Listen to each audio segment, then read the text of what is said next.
Hi there, thanks for joining us right now. So the World Test Championship ended just a couple of days back, and there still continues to be a lot of buzz around the World Test Championship final, the way it has been played over the last 2 days as far as cricket experts are concerned, and that has to do with a three-legged or a three-match final for the World Test Championship. But there is one gentleman around there who has now concurred with Rohit Sharma and has proposed different format altogether as far as the World Test Championship cycle is concerned, and it is none other than former Australian spinner Brad Hogg. He's come up with his own version of the World Test Championship cycle, the way it should be played or it can be played, and how it is that one can go ahead and have a three-match final. So what Brad Hogg has said is that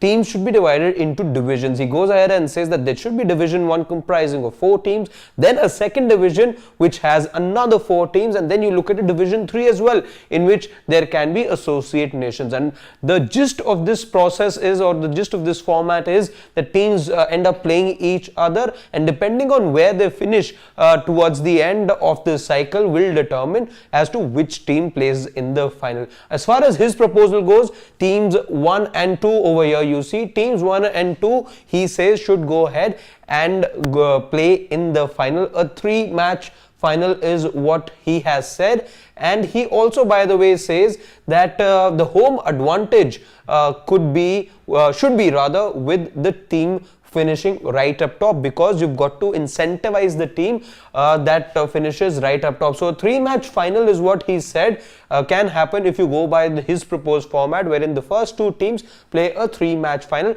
at the home of the team that finishes first. But what about the other teams in divisions 1 and 2? He's come up with suggestions for those teams as well, and why he's come up with this format is so that all the teams end up being stakeholders in some way or the other in this proposed format. Now what happens with this proposed format according to him is that teams will go up and down depending on where they finish, and it is only towards the end of it or the end of the cycle that you'll come to know as to which teams are finishing right up top. What happens then to teams 3, 4, 5, 6, 7 and 8? Well, he's also come up with suggestions for that as well. Now he says that team 3, which finishes third, or the team that finishes third in Division 1 plays the team that finishes second in the second division. They too play a 3-match series. So a 3-match series for teams finishing third in the first division and the team finishing second in the second division. Now whatever the outcome of that will then determine as to which team stays in which division. So let's say if team 6 ends up beating team 3 in the 3-match series, which will be played at the home of team that finished third, then this team progresses into the first division and T3 then drops down to the second division, so that everyone stays in the contest in some way or the other, and there is incentive to move right up top because you want to be playing in the final as well. So what happens then to team T4 and T5? Teams 4 and 5, he proposes, also get into a 3-match series, so that teams in the second division also have incentive to go ahead and progress into the first division. They also play a 3-match series is what he says. Okay, we'll just do this for now. A 3-match series, just like you had the one between T3 and T6. So T4 and T5 also play, but who does the home advantage then go to? We saw home advantage being given in this fixture. We saw home advantage being given in this particular fixture as well. So between teams 4 and team 5, the home advantage will then lie with team 5. Now why you ask team 5 gets the home advantage? Because they finished up top in their division. So you want to give them a little bit of a reward, or a little bit of a bonus as well for finishing top in their division. So whatever happens then, the teams again like we saw in the contest between team 4 and team 6, then this, it will be the same way that it works for team 4 and team 5.